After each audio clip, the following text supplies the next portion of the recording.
Bonjour, Azouz Begag, ancien ministre chargé de la promotion de l'égalité des chances sous le gouvernement Villepin, écrivain aussi, bien sûr, mais aussi engagé dans la politique. Vous écrivez C'est quand il y en a beaucoup, les nouveaux périls identitaires français publiés chez Belin. C'est un livre choc, c'est un livre qui dénonce finalement l'utilisation de l'immigration comme une arme de guerre politique pour créer de nouveaux clivages dans cette France. Vous dites que Claude Guéant, le ministre de l'Intérieur, est responsable de tout cela? Oh non, le pire, c'est pas lui, le pire, c'est Brice Hortefeux. Le pire, c'est celui qui a été condamné, alors qu'il était ministre de l'Intérieur, condamné par la justice de France pour injure raciale, et qui, au lieu de démissionner en présentant ses excuses au peuple de France, et non, il reste. C'est un beau bras d'honneur fait à la République française. Aujourd'hui, il a quitté le gouvernement, Brice Hortefeux. Oui, mais au bout de 2 ans, quand on est condamné par la justice pour injure raciale, on ne peut plus commander aux dizaines de milliers de policiers d'assurer l'ordre public et d'assurer le fonctionnement de la société. Qu'est-ce que vous dites alors, Azouz Begag? Derrière cela, il y a un soutien officiel de l'État à des propos que vous jugez condamnables? Absolument, absolument. Vous visez qui? Nicolas Sarkozy? Je ne suis pas le seul à dire qu'ils sont condamnables, puisque la justice et Claude Guéant lui-même aussi est dans une situation Donc Claude Guéant, nouveau ministre de l'Intérieur, qui a eu aussi des propos encore récemment sur l'échec scolaire tous des les jours, immigrés, des propos contre le regroupement familial. Voilà, ils essaient de faire croire aux Français que le problème qu'ils ont à résoudre, les Français, dans les années à venir, dans les mois à venir, ce n'est pas le chômage, ce n'est pas l'économie, ce n'est pas l'argent. Non, non, non, non. Focalisation tous azimuts sur l'immigration, sur l'autre, pour essayer de faire la course derrière Marine Le Pen. Mais non, je crois que Marine Le Pen, elle a compris elle fait la course sur le terrain du social, sur le terrain des Français qui sont dégoûtés de la politique et qui cherchent quelque chose de transformationnel dans les mois à venir. Et malheureusement, l'UMP de Sarkozy n'a rien compris. Ils sont toujours dans la course contre l'autre, dans la course à l'immigration, à essayer de faire toujours et toujours le commerce de la peur. Oui. Cette fois, ça ne va pas marcher. Mais quand Claude Guéant, donc le ministre de l'Intérieur, dit il y a 2 enfants sur 3 d'immigrés qui sont en échec scolaire.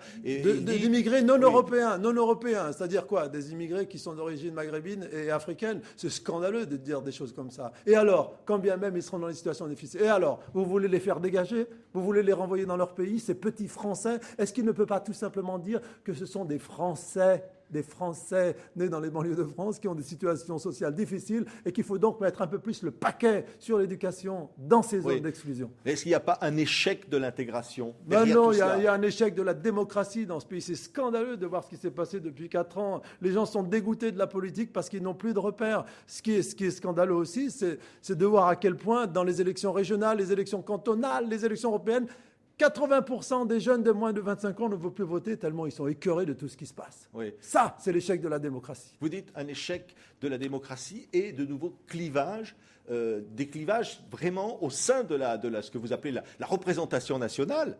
Vous dénoncez d'ailleurs ce terme de représentation nationale. Des clivages qui sont pratiquement guerriers d'une certaine façon. Patrick, est-ce que vous vous êtes rendu compte qu'à l'Assemblée nationale française, sur 577 députés, il n'y a pas un seul arabe musulman. Pas un seul! 577! Alors qu'on nous fait croire depuis 40 ans que les musulmans sont 5 millions dans ce pays. Depuis 40 ans, ils sont 5 millions. C'est comme si ces 5 millions qui sont venus il y a 40 ans, c'est-à-dire nos parents, n'avaient jamais fait d'enfants. Eh bien non, ils en ont fait. Pas seulement 1, mais 2, 3, 4, 5, 6, 7, 8. Et puis nous, leurs enfants, nous avons fait des enfants derrière. Nous ne sommes pas 5 millions. Nous sommes en réalité 15, 20 millions dans cette société. 15 à 20 millions qui, de peu ou de près, peuvent se sentir musulmans quelque part dans leur identité.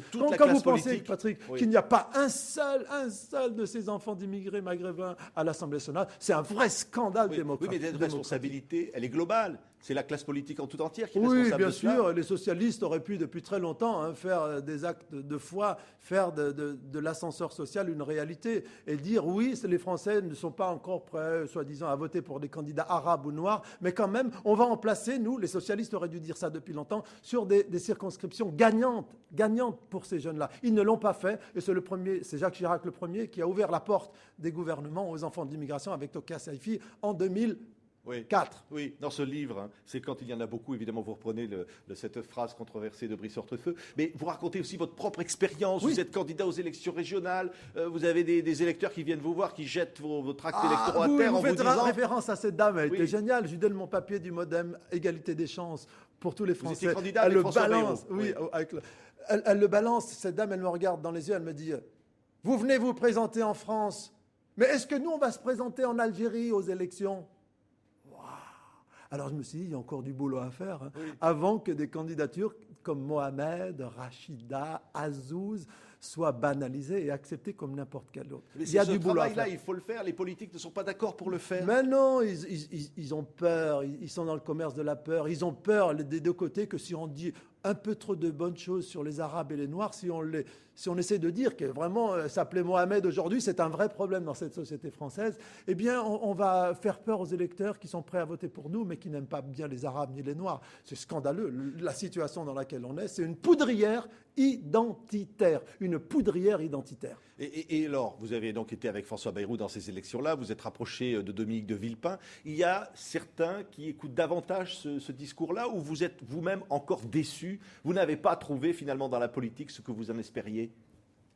Ben non, Patrick, ce que je dis tout à l'heure, c'est que la fatigue des Français vis-à-vis de la politique. Il n'y a rien d'excitant, quoi. Les types qui sont candidats aujourd'hui, ils sont là depuis 40 ans, 30 ans. Voilà. Il n'y a rien de transformationnel.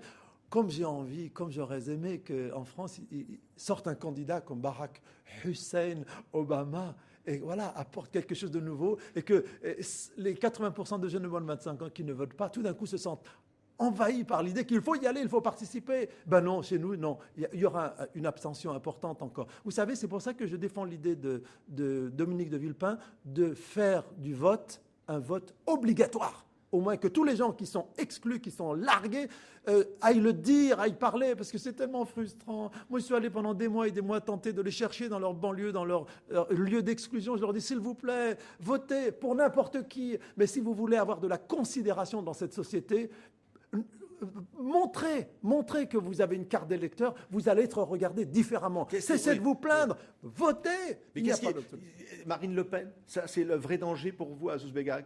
Elle a une nouvelle légitimité, elle peut gagner. C'est incroyable parce que, regardez bien Patrick, on dit même plus Front National. Hein. Son nom est dissocié du mot Front National.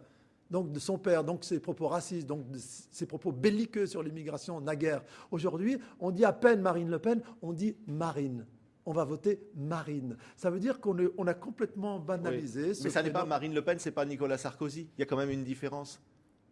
Oh non, du point de vue du commerce de la peur et de la volonté de faire de l'autre un danger, un péril pour la nation française, c'est du kiff-kiff au même, sauf que Marine Le Pen, elle le dit plus franchement, et que Nicolas Sarkozy passe par Claude Guéant pour aller sortir des ignominies sur les enfants d'immigration dans les classes. Merci, Azouz Begag. C'est quand il y en a beaucoup, les nouveaux périls identitaires français, donc est publié chez Belin. C'est votre nouveau livre et votre nouveau coup de gueule, on va dire. Merci, Azouz Begag.